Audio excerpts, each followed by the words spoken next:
आज की कहानी है गांव का रास्ता। अमन रात के 10 बजे दिल्ली के बस अड्डे पहुंचा। रामपुर जाने वाली बस का पता किया तो पता लगा बस 10:30 बजे निकलेगी और रात करीब 2 बजे रामपुर पहुंच जाएगी। अमन एक सरकारी ऑफिस में काम करता था। उसे कुछ जरूरी काम से रामपुर में पंचायत ऑफिस जाना था। वह बस में बैठ गया। बस अभी खाली थी, 2-4 सवारियां ही बैठी थी। 10:30 बजे बस निकल गई। कंडक्टर से टिकट लेते समय अमन ने पूछा, भाई जी रात को बस स्टैंड से गांव के लिए कोई सवारी मिल जाएगी? कंडक्टर, मेरी बात मानो तो रामपुर मत उतरो, आगे शहर में उतर जाना, वहां से 20 मील है, वहां किसी होटल में रुक कर सुबह रामपुर आ जाना। अमन को कंडक्टर की बात समझ नहीं आई।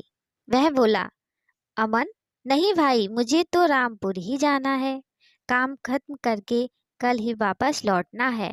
बस चल रही थी, काफी सवारियां बैठी थी। रात करीब 2:30 बजे बस रामपुर बस स्टैंड पर पहुंच गई।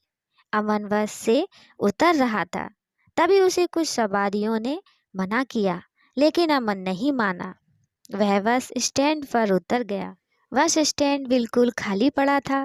वह अंदर गया तो टिकट काउंटर पर भी कोई नहीं था।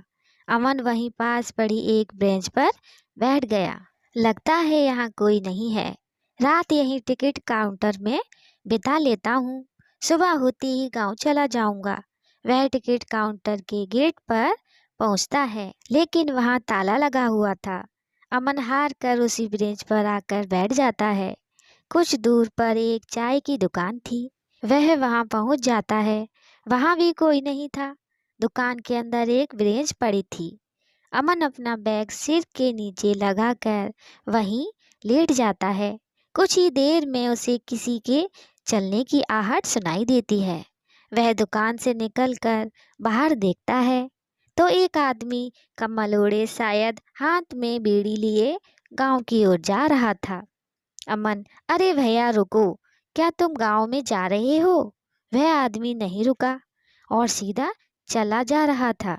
अमन भागकर उसके पास गया। उसने देखा एक बूढ़ा आदमी जिसका रंग एकदम काला था। अमन को देखकर वह रुक गया।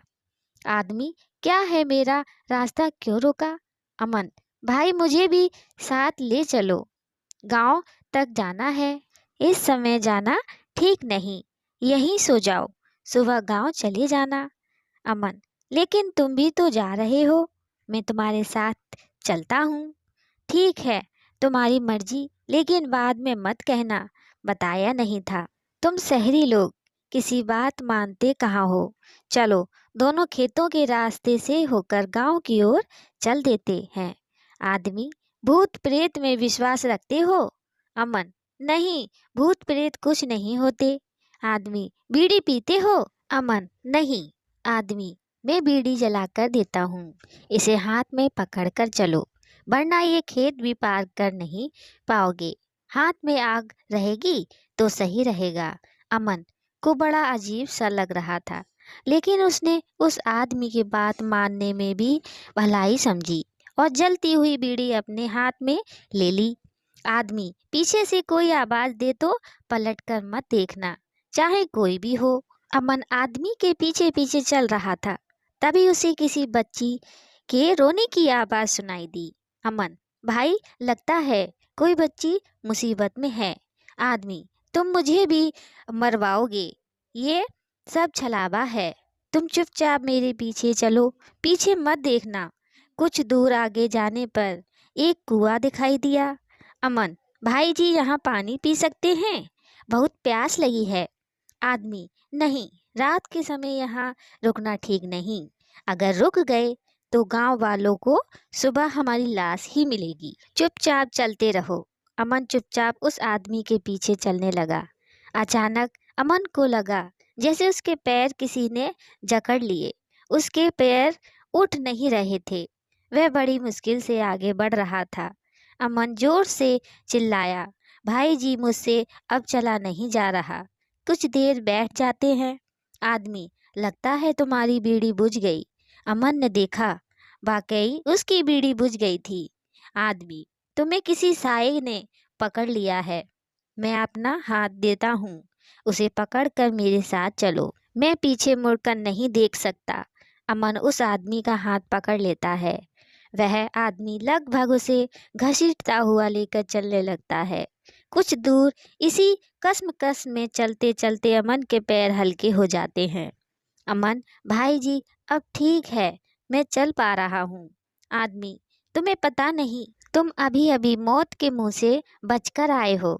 मेरे हाथ में आग थी जिसने तुम्हें बचा लिया। कुछ ही देर में दोनों गांव पहुंच गए। सुबह होने को थी। वह आदमी अमन को अपने घर ले गया। घर में उसकी पत्नी थी। पत्नी, आपको कितनी बार कहा है, रात के समय मत आया कीजिए। आदमी, मुझे किसी से डर नहीं लगता। ये शहरी बाबू डर रहे थे। इन्हें भूत ने पकड़ भी लिया था। इन्हें भी छुड़ा लाया। आप बैठो, जा इनके लिए चाय बना ला। अमन बहुत डर रहा था। वह बोला, अमन, क्या गांव के लोग रात को कहीं नहीं जाते? आदमी, नहीं, गांव के बाहर भूतों का पहरा रहता है। जो भी गया वापस नहीं आया। अमन, आप कहाँ से आ रहे थे? आदमी, मैं अक्सर अपने बेटे को ढूंढने निकल जाता हूँ। वह भी आपकी तरह रात को उस रास्ते पर गया था, लेकिन वापस नहीं आया। कुछ ही देर में सुबह हो गई। अमन पंचायत घर गया और अपना काम निपटा कर वापस जाने लगा तो वह पहले उस आदमी के घर गया।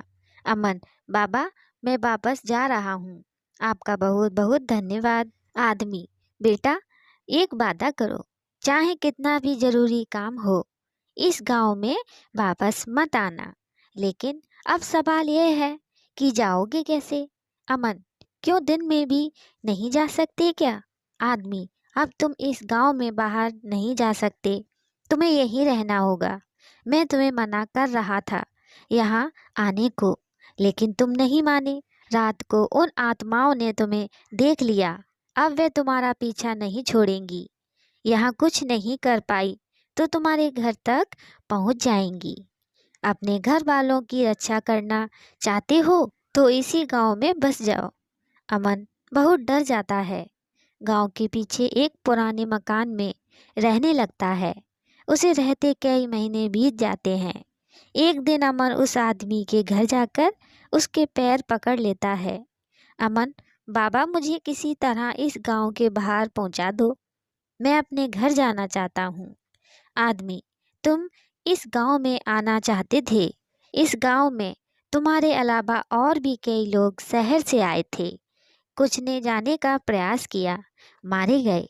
कुछ इसी गांव में रहते हैं, लेकिन किसी में इतनी हिम्मत नहीं कि तुम्हें कुछ बता सकें। चुपचाप यहाँ रहो, नहीं तो मारे जाओगे। गांव के लोग यहाँ बाहर से आने वाले का पूरा ध्यान रखते हैं। खाना पीना, रहने के लिए जगह, सब कुछ मिलेगा। इधर अमन के घर पर उसकी पत्नी और एक बेटी थी। वह अमन को ढूंढने के लिए कभी पुलिस चौकी जाती, कभी उसके ऑफिस, लेकिन अमन का कोई पता नहीं लगता।